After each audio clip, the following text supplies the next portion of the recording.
Hello and welcome to Indian Drives. My name is Yash. Last week I reviewed this 1.3 liter turbocharged Aster. But it seems like you guys are more interested in seeing how the 1.5 CVT variant of Aster drives. Kaushal and Nikti, we've heard you in our comment section. So we are here at the MG Jubilant Motorworks in Bangalore again to review the 1.5 liter CVT variant of the Aster.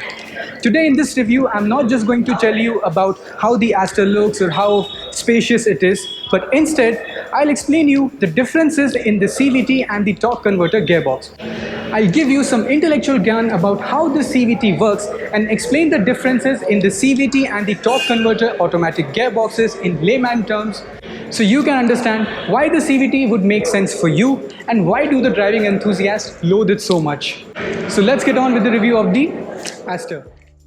To explain to you the mechanisms of the CVT gearbox, we have with us here the official Indian Dhania Pudina logistics partner, the Honda Scooters.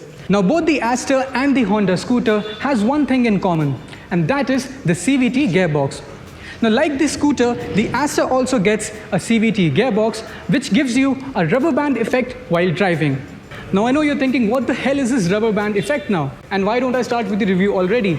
Well, trust me, you'd want to know this piece of information because next time you hear a debate about CVT, you can brag about this information. Now, if you have ridden the Honda Activa, you will know that even when you twist the throttle completely, you do not get a very sudden or a quick acceleration or any wheelie happening. Rather, you get a much linear and continuous acceleration. The reason why you don't get a quick or instantaneous acceleration in the CVT gearbox is because the engine stalk is first transferred to the input shaft and then secondly to the output shaft. So there are two belt-driven pulleys working here which are not connected directly to the powertrain. This causes a significant delay in the power transmission. Whereas the torque converter gearboxes are always coupled to the powertrain via a torque converter. Hence there is no delay in the transmission of power and you get a quick acceleration as you smash your foot on the throttle. So the torque converters are more like confrontation then and there at your face, whereas the CVTs are more of a slow gossip happening behind your back. Now answering the question, how does the 1.5 liter naturally aspirated really drive on these roads?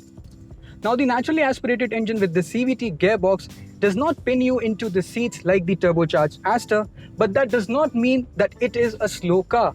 This is the turtle that wins the race even with a linear and smooth acceleration. The main differences in the kickdown acceleration between the CVT and the Aster is that when you smash the throttle on the Aster, you hear a punchy and a throaty engine and exhaust note. But on the CVT, you hear a continuous wheezing and whining CVT noise like this. It's building, and now it has some momentum. Now as you can see, I have my foot smashed to the throttle for the past 3 to 4 seconds and it is still trying to pick up some momentum, and the engine note that you can hear, it is wheezing and it is whining. It does not downshifts like a torque converter and then picks up the rev and quick shifts like a normal torque converter or a DCT. So you should not be expecting a quick and a sudden boost of acceleration from this engine, but you give it some time. If you give it those 3 to 4 seconds to pick up that momentum, it will not disappoint you. The engine is smooth and you're almost cocooned inside the cabin of this 1.5 liter naturally aspirated Aster. It's only when you get demanding of this engine and you rev it high, when the wheezing engine note creeps inside the cabin.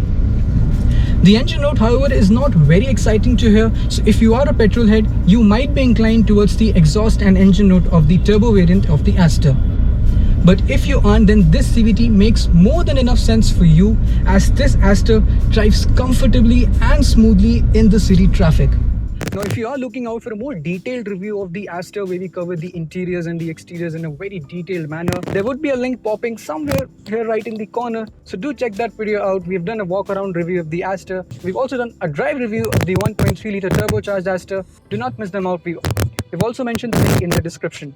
Now a great guy who works for Indian Drives and reviews cars for a living once said, with great horsepower comes greater braking responsibility.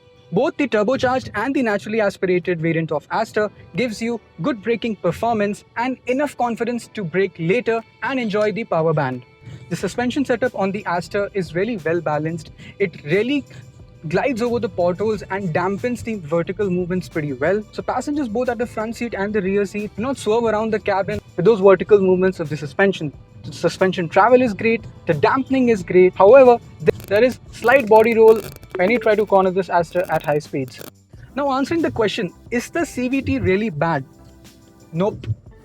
The CVT on this Aster is actually really smooth and it does its job pretty well. It shifts fast enough to make overtakes in the city easy, cruises comfortably on the highways. The kickdown acceleration definitely lacks the excitement, but it's not a party pooper.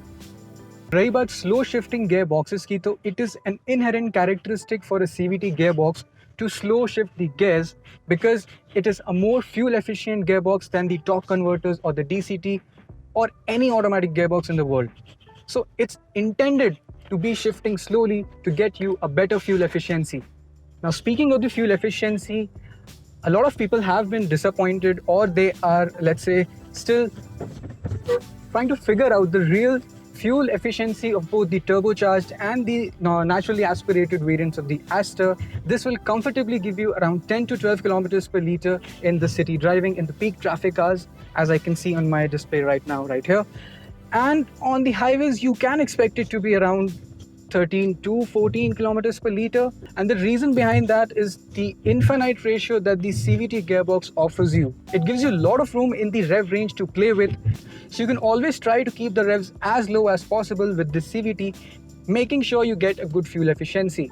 So if you are looking for a practical car with a good fuel efficiency and comfortable driving experience in both highways and the city, then this CVT variant should definitely be on your list.